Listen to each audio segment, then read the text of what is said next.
Good morning, you're watching World News and I'm your host, Klaudia Czerwińska.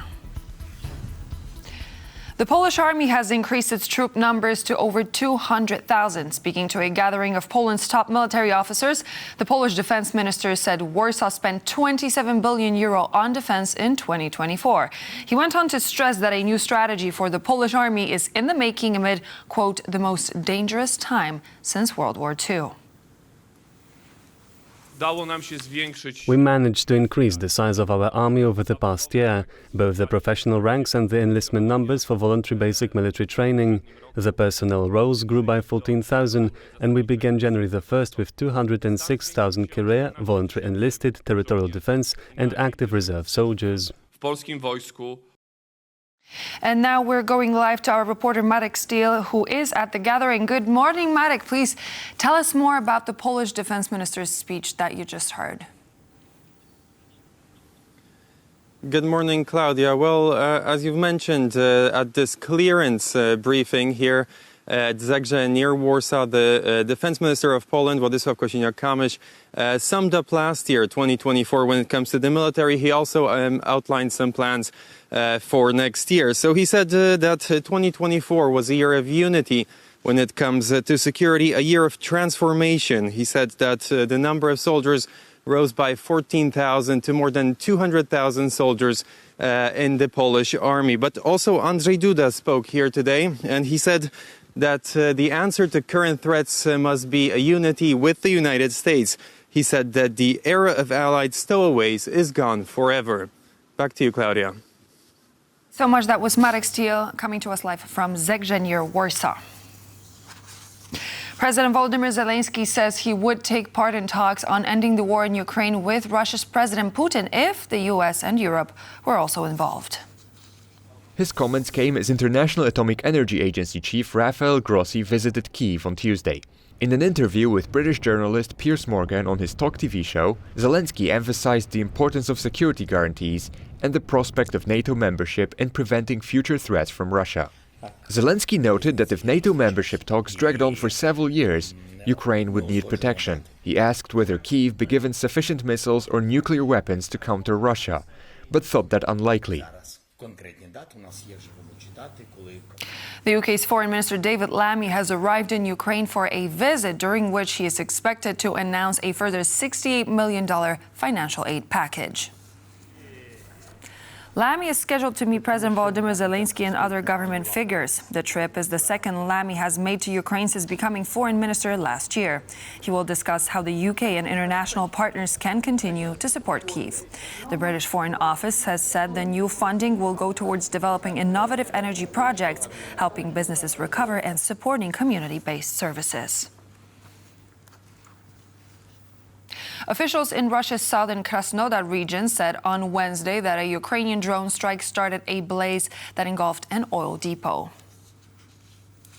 Pictures from social media show flames and smoke billowing into the sky. The regional governor reported that 19 rescue workers battled the fire for several hours before bringing it under control.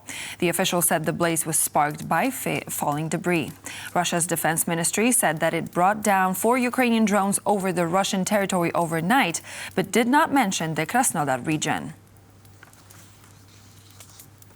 No one from Russia's leadership is untouchable, said the EU's chief diplomat Kaja Kallas last night. The statement came following a meeting of the core group on the establishment of a special tribunal for the crime of aggression against Ukraine. According to Kallas, the body is nearly ready to operate and lawyers are drafting the final version of the required legal documents. No one from Russia, no one from Russia's leadership is untouchable. That is the message that this tribunal sends. We had in this process involved, of course, Ukraine, External Action Service, European Commission, Council of Europe, also 37 states, and there is broad international support for this initiative, and that reflects also the shared commitment to accountability, which is important, that nobody is really untouchable. Accountability is also an integral part of just and lasting peace, and also the tribunals have to be set up before the war is over. Our experts are concluding work on the core legal text for the tribunal, and it is also very important to send a signal that unpunished crimes only encourage further aggression. Polish authorities finished the construction of electronic security measures on the Polish-Belarusian border, with over 500 utility poles fitted with 1,300 cameras. The contract for the additional measures was signed in late February of 2024, and the barrier will serve as an extension of the over 200-kilometer-long wall on the Polish eastern border. Costing over €20 million and stretched over some 47 kilometers, the new system consists of high-end cameras and sensors intended to alleviate the migrant crisis orchestrated by Russian and Belarusian authorities. This is the latest security measure introduced on the border between Poland and Belarus. In 2022, Warsaw decided to build a 186-kilometer-long and over 5-meter-tall steel wall, which now serves as the main component of Poland's border security in the east. The mayor of Warsaw and candidate for the Polish presidency, Rafał Trzaskowski, has said that Poland could have a bigger say in matters of refugee inflows. He also added that if Ukrainians fleeing the war were taken into account, the EU would have to transfer billions of euros to Warsaw, given how many were taken in by Poland. Similar statements have been made by Donald Tusk in Brussels following an informal heads of state meeting. The comment came after the EU Commissioner for Internal Affairs and Migration said that Poland is obliged to fully respect the Pact on Migration and Asylum. Authorities in Warsaw, however, are against the deal, which includes the relocation of migrants from other EU member states. According to Polish politicians, Warsaw cannot be pressured by anybody in the EU, and there will be no permission from the country to implement any migrant relocation mechanisms. Now for some surprising and shocking words from U.S. President Donald Trump. During his meeting with Israeli Prime Minister Benjamin Netanyahu, Trump floated the idea of the United States taking over the Gaza Strip. He went on to say the American military would take care of the unexploded ordnance and handle cleanup operations. The U.S. will take over the Gaza Strip, and we will do a job with it, too. We'll own it and be responsible for dismantling all of the dangerous unexploded bombs and other weapons on the site, level the site and get rid of the destroyed buildings, level it out, create an economic development that will supply unlimited numbers of jobs and housing for the people of the area. I do see a long-term ownership position, and I see it bringing great stability to that part of the Middle East and maybe the entire Middle East. And everybody I've spoken to, this was not a decision made lightly. Everybody I've spoken to loves the idea of the United States owning that piece of land, developing and creating thousands of jobs with something that will be magnificent. At a meeting in Warsaw, EU trade ministers agreed that they would prefer dialogue over a trade war with the United States. The Polish Minister of Development says that on the topic of trade, he expects a precise message from Washington instead of general announcements. We want to wait calmly for a precise message from the American side, since for now we only have preliminary general announcements. We are united to undertake dialogue, a positive dialogue with the American side. So we are ready to listen, we are ready to engage, to negotiate in our mutual interest.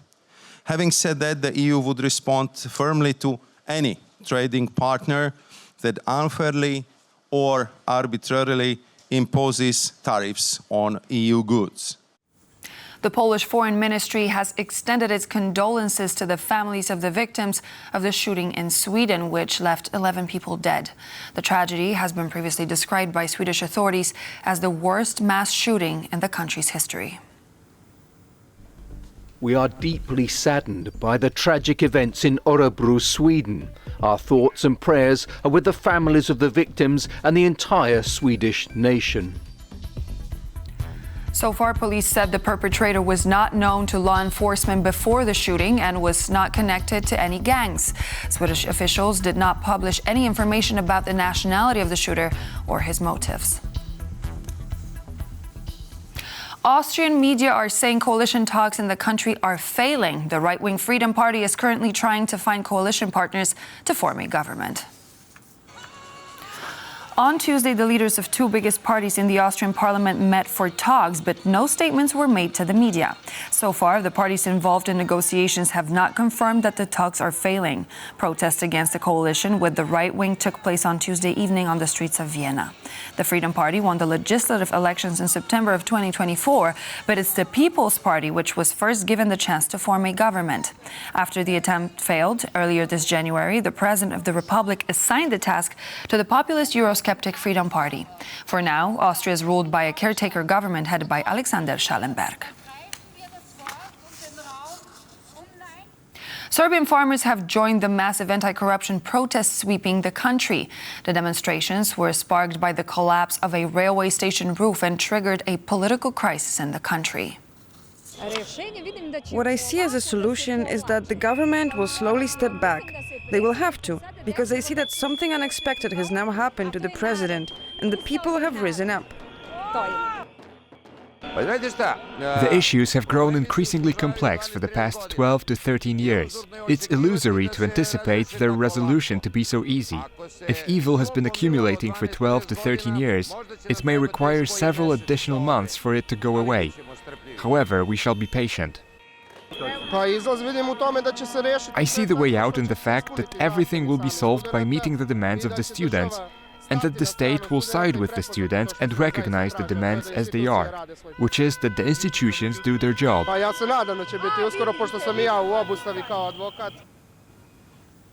Thousands of miles covered on foot, more than 100 days on the road from New York to San Diego.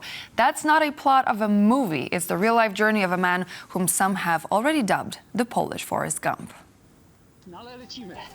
This is Tomasz Sobania.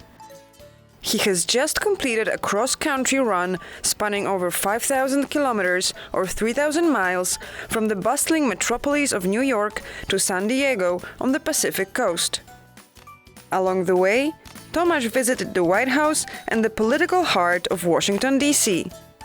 He made his way to Chicago and embarked on a journey down America's famous Route 66, running all the way to sunny Los Angeles, before turning south to cross the long-awaited finish line of his crazy American adventure in San Diego, covering a distance equal to 125 marathons.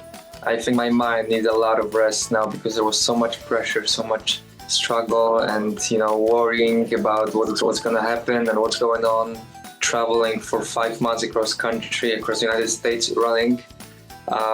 So I feel relieved at some point also and happy because it happened, but I just can't wait to have some rest. The marathon wasn't easy. Tomasz wore out 30 pairs of shoes, running almost non-stop across the country. He said that he took just one rest day during his entire journey, stopping in Chicago. Even, to motivate myself for so many months, there were moments when I really didn't have any power left. After motivating and fighting for 2 or 3 months, I had no power left and I still had to run for the next months. And I think that's why this was the hardest thing I've ever done.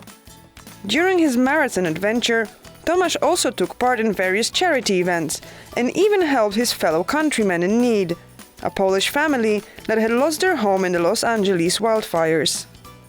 Tomasz Sobania had already completed several extraordinary long-distance runs before taking on this challenge. In June 2023, he ran from southern Poland to the Greek town of Marathon and back, covering 3,600 kilometers. In 2021, he ran from Poland to Rome, raising nearly 12,000 euros for a young girl who had been diagnosed with cancer. What new adventures will Poland's Forrest Gump embark on next? Tomasz says he doesn't have anything specific in mind just yet, but he's sure that even greater challenges lie ahead. And with that astounding achievement, we end our service. Please do stay tuned here on TVP World. We're back in just a moment with more news and features.